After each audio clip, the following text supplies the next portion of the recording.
Christmas when you're here and rehearsing for the crown. All over the town. It's fitting that cultural celebrations like this one are held at a site that has preserved so much of the island's history. What you see here is a cultural celebration at one of the more historic places in the Virgin Islands.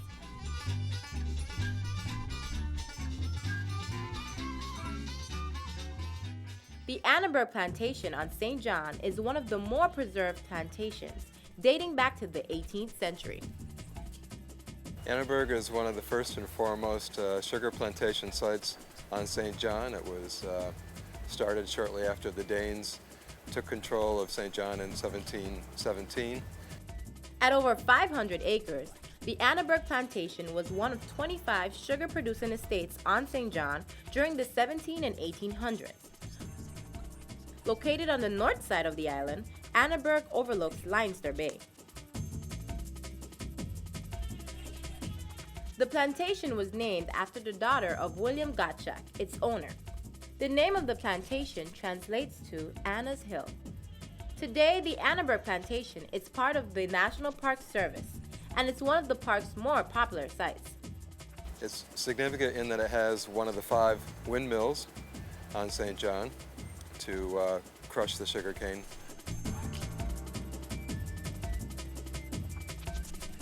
But the windmill was a sign of prosperity built later around the turn of the 19th century.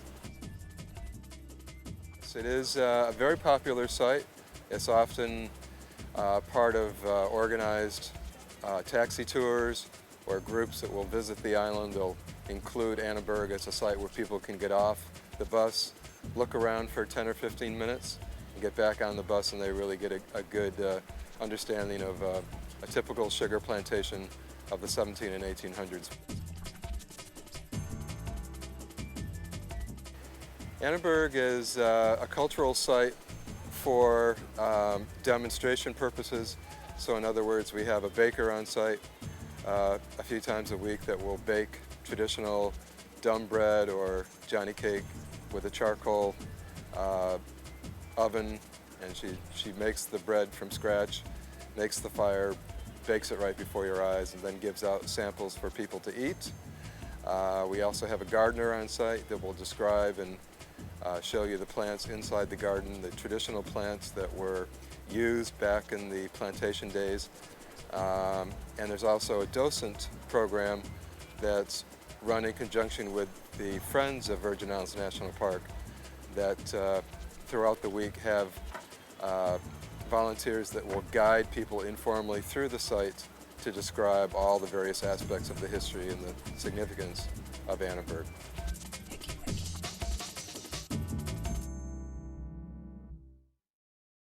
We're here at the Anneberg Sugar Plantation. It's one of the better preserved plantations here on St. John.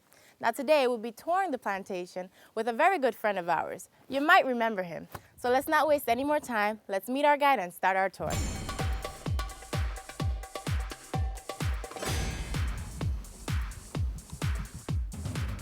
Hey there, Mr. Davis, how are you? Not bad at all. Oh, welcome back to Rediscover. What are we doing today? Today we are touring Anneberg in St. John. Very significant area of St. John history. Okay. We discuss the boiling room, windmill. We discuss Mary Point, animal mill, and some of the trees around the area that play an important part of our history. Wow, sounds like we got a lot to do today, so let's get started. Probably the most attractive structure on the Anneberg site is its large sugar mill. Built in the 1800s, this mill stands at about 40 feet high with a base that measures 34 feet in diameter. As sugar mills go, this mill harnessed the power of the wind to crush cane stalk for the production of sugar. And while the mechanical ingenuity of the mill is something to marvel at, most people, at first glance, are captivated by the materials used to build the structure. Now, the windmill, the structure of it, if you notice of the structure, you're seeing coral. The best type of coral comes from the ocean because it's more soft and it can chisel to any kind of form or shape And a good example, if you look at this one here, this is the brain coral. You see the brains? Yeah, it looks like a brain. And this comes from the ocean here. This is the other coral you see right inside in here. And so what they do, they will take the coral, what we call a keel or a kale or a pit, and they will burn the coral to more like white marl, and add lime and molasses and sand, and that would inferior matter. And they begin to construct it, like windmill, for example, great houses. These rocks are sedimentary rock. St. John is a volcanic island, so these sedimentary rocks are all designed by the slave. They're very good from carpentry. And now you have these bricks. They was brought in on the boat. Meaning they were imported from Denmark. This is a massive, structure. About how long do you say this is the structure? This is built from the 1800s. I noticed it's right on top of a hill, more or less. So you got a nice breeze coming off from the ocean.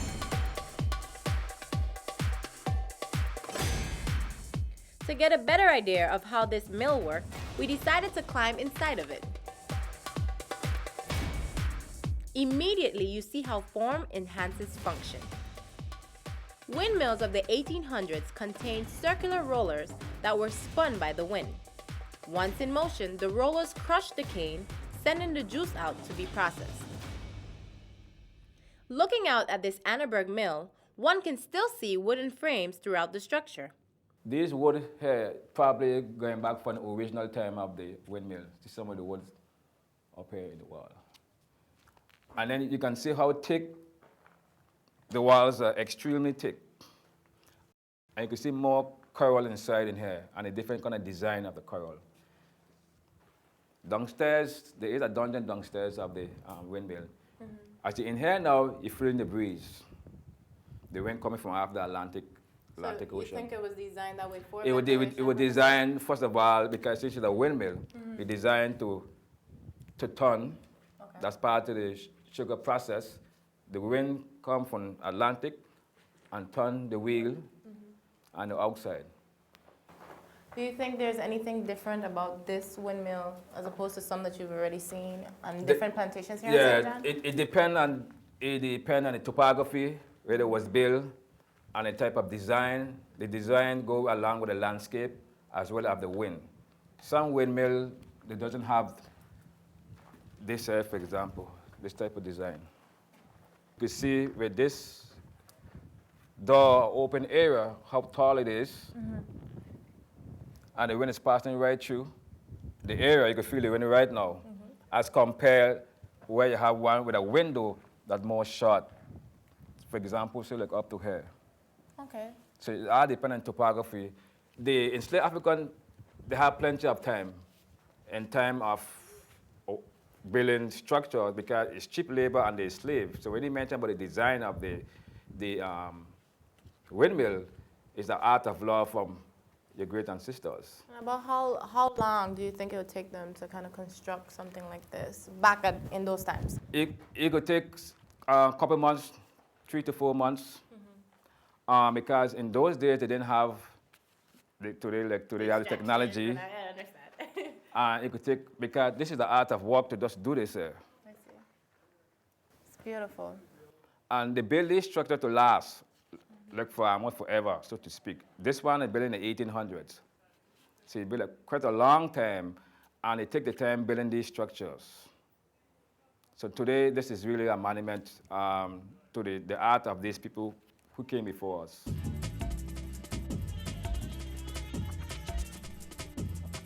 Large window frames offer great scenic sights. Looking out this window in particular, you see Mary's Point. Although it's not a part of the Anneberg plantation, it's a very significant site in the area. Right now, we're looking at Mary Point. Mary Point is one in the area in 1733 when they have the slave revolt in St. John. And there's 2 sections of St. John where the slave jump off, and this is a significant area. Now, we've heard about this before. Remember the Maroons at Ham's Bluff on St. Croix? Rather than to live as slaves, these runaways gave their lives to be free. Mary's Point is one of the 2 known locations on St. John where this occurred. The other location is Ram's Head, which we'll explore on another adventure. Okay, tell us a little bit more about the slave revolt. Basically what happened, that particular year was a very bad year. One of the Danish government, they established 19 code. It's laws. For example, if you run away, if you're being caught, they can cut off your neck or cut your foot. The Slave Code of 1733 was a way for then Governor Philip Gardelins to prevent slaves from running away from plantation owners. Punishment ranged from whippings to cutting off a slave's leg. Other thing too, that same year, there was the hurricane. Okay. And after the hurricane, a whole lot of bugs eat up the crops. And the slave was really unrest because of the codes. And they decided to take over the entire island. Okay. So it lasted between 6 to 8 months. Wow. And this is the one in the particular site where they run away and they jump off the cliff. There is a good view from there overlooking the water to Tortola, where back in the 1800s, many of the enslaved people were attempting to swim to or otherwise get themselves to obtain their freedom, as Tortola and the British Islands had released their slaves, given the freedom to their slaves 15 years earlier than the Danes on St. John. The 1733 revolt is an event still celebrated by some locals. Every year on November 23rd, a group of residents travel to some of the different plantation sites, like this estate Catherinesburg Plantation, to pay homage to those who fought for the freedom many enjoy today.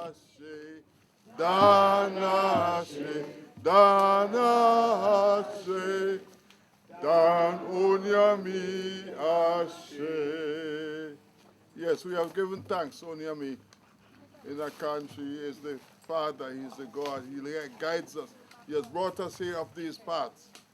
And He has given us the authority to come here and to grant us concessions to do another, this time, to do another vibration. We say to you, welcome. Call the name of our ancestors. We call the name of our ancestors and let them come here with us. Kanta. Kanta.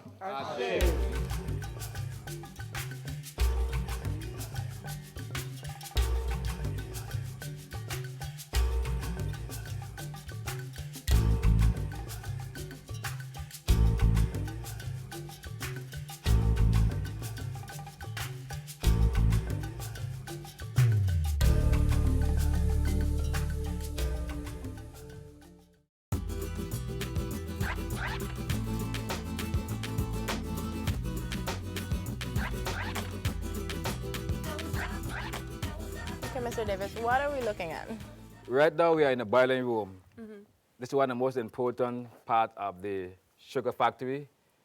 Up in the hills, in order for this room to work, they grow sugar cane. So up in those hills, they're terracing. So those hills were terraced by the enslaved Africans. And they brought the sugar cane down to the factory. Here's a quick overview of how sugar was made in the 18th century. After the cane stalk was crushed in the mill, the juice from the crushed cane then ran by gravity through gutters to a boiler room like this one for processing.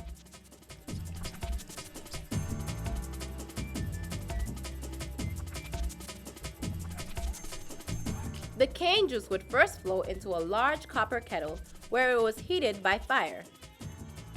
The juice went from kettle to kettle, becoming more concentrated. Eventually, it was placed into a dry box where it crystallized. Slave laborers then put the crystallized brown sugar into barrels that could hold up to 1,600 pounds of sugar. Along here, they have 6, 7 of these copper pot. This is one of the last process where they're boiling the cane, making molasses. So there's a pot right there, there's one over there, and there's one here too as well. Okay. And the windmill, like I mentioned earlier, water is very important. So there was a cistern which is outside. In order to make sugar, you need water. And so living in an island and don't have no rivers, So what they did, they built cisterns or catchment, which is part of the sugar factory itself. So this is one of the last process before you make sugar or make molasses. It could take a couple of days, couple of weeks, go through the entire process. And of course, you have someone to really to taste it to see the quality of it. Throughout the island, you could have folks say, like, in Anneberg, sugar is much better than the other part of the island. So you Why do, is that? well, competition is always there, going back from history, Okay. even today. Who got the best sugar? Or who got the best whatever? That's true. And so during slavery time in the island, there was no different in terms of manufacturing sugar. And some of the enslaved Africans, they really, how should I put it?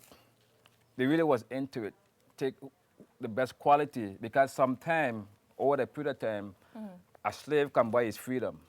I understand. Okay, guys, when these people enslaved, they can buy the freedom, and he or she can be good to the planter or master and work so hard, they can work their way up in the sugar factory itself.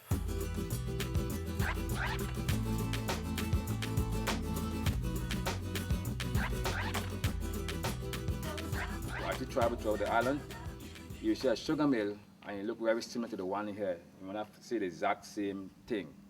Okay. And then some estates don't have all the, what should I say? Amenities. All the amenities. So some of them will take the material and go to other mill, for example, in time to continue the process. During the 1820s, sugar declines in the Danish West Indies. So what they did, they create what we call central factories. Okay, a little bit more. The central factory is basically where they have a central factory and where the different plantations bring the cane to the one particular factory. What they call a central factory. Anneberg had become, over time, as various properties were consolidated, to be the largest plantation on St. John, other than the Danish West India Company in Coral Bay. It was well over 600 acres and encompassed all the land from Francis Bay along the North Shore all the way over to Brown Bay further east. So it was a very large and prosperous plantation, and at one time it was owned by one of the governors of the Virgin Islands during the Danish days.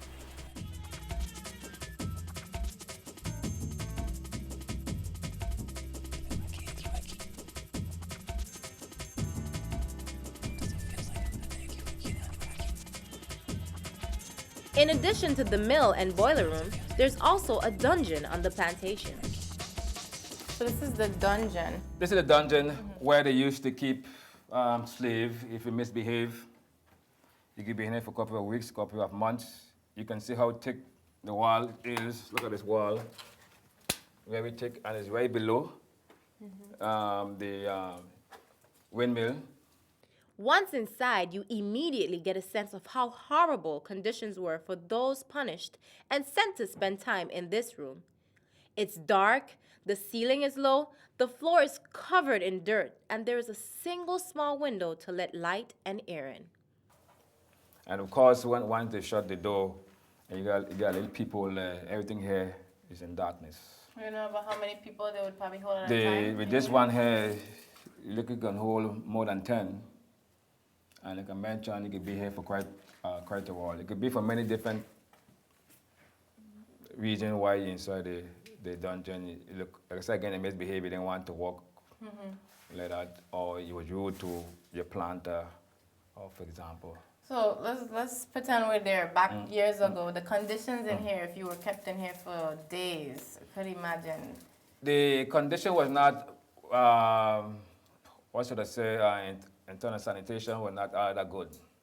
And did they? And you gotta remember now, enslaved African was not considered being human being. That's a hard thing for people to get. You was enslaved. So you didn't have no one to protect you. Your owner is the one that owns you, so they can do exactly what they want to do with you. So you don't want to have in here for 10, 15 days or a month and standing here without coming out to use the bush to speak, you just stay in there. That's terrible. Or if the they have more say on you on a circle when they go out. So you could urinate and defecate and everything in there. Wow, that's extreme. And why interesting here, during the 1733 slave revolt, three of the slaves they captured and they were sent to St. Christ to build a fort in Christianstead. Really? That's one of the punishment.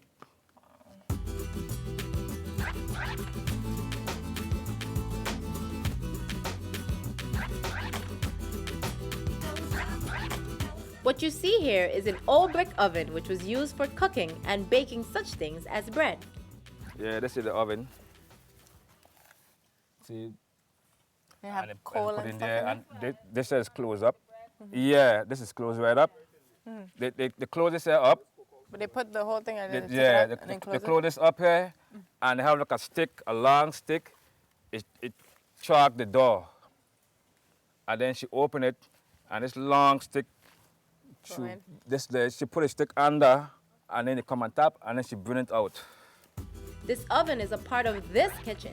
Now, if you're wondering why the two are so far from each other, let's just say the builders of the plantation knew that there wasn't a fire service engine to rescue them. Now, in the olden days, during slavery, the cookhouse and the house, for example, or the great house was not all together. Okay. As compared to today, you have a bathroom, kitchen.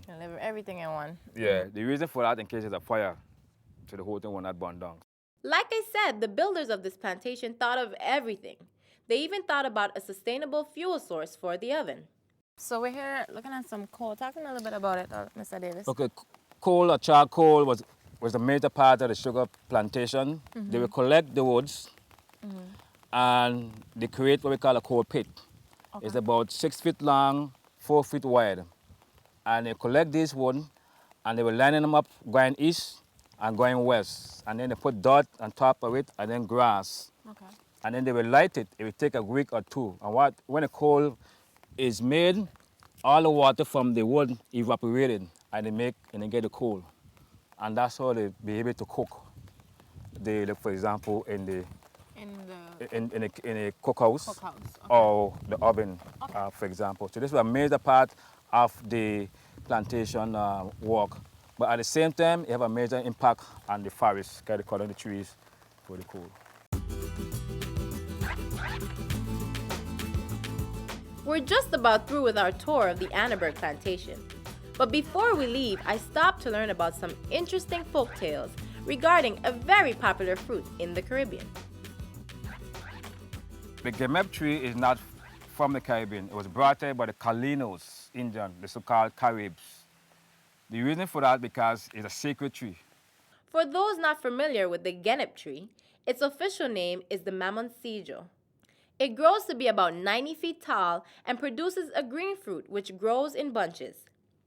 The fruit has many local names to include genep, genep, kenep, skinep, chenep, kenepa, and aki. It ripens through the summer months and has a sweet and tangy taste. The male Calino Indian, they tie the seed around the stomach. And they believe by doing that, it can be an evil spirit. Really? Okay. What's interesting about the tree here in St. John and in the Voice Islands is that a girl cannot go up in a tree. Why not? Only the boy, because the girl go up, it turns sour. Oh, really? And if you go up now, you call it tomboy. Tomboy. But what's interesting about the South Central America with the Indian, you know that they get stain the clothes.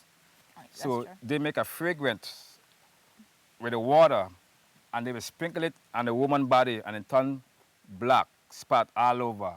But it lasted for about 15 to 25 days. But she did not know that. So the man said, to stay alive, you marry me. So she gonna marry the man, not realizing that the spot will disappear within 15 or 25 days. A trick. While here in St. John, Okay. the girl cannot go up on a tree because she go up, the fruit turns sour. So you can see how the culture is. So the gemep is a very important tree and plantation area throughout because of the fruit. With the fruit, you can make cake and bread. With the fruit, you can use the fruit, the seed, you can roast it in the coal pit, for example, and eat it. The leaf of the tree is used for headache as well. As time went on, you use game up to making special. For example, and the game up tree make a good tree for coal. Okay. So there's a lot of uses for the game up tree. And for me, I just love to eat them. All righty.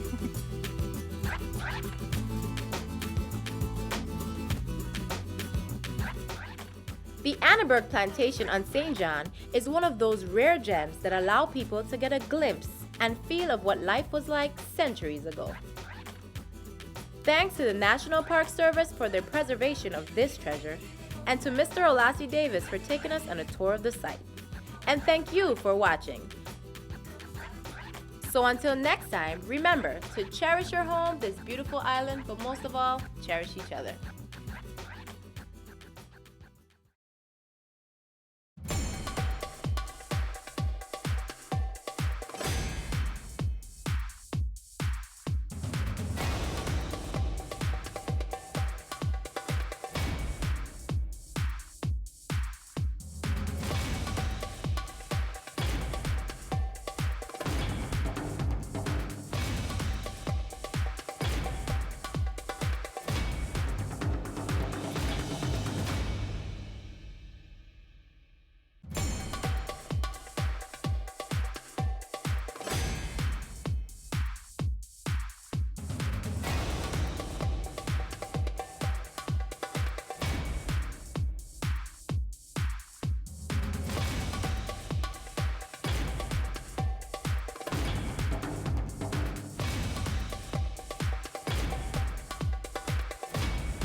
Rediscover St. John is underwritten in part by Keneal Bay, a Rosewood resort.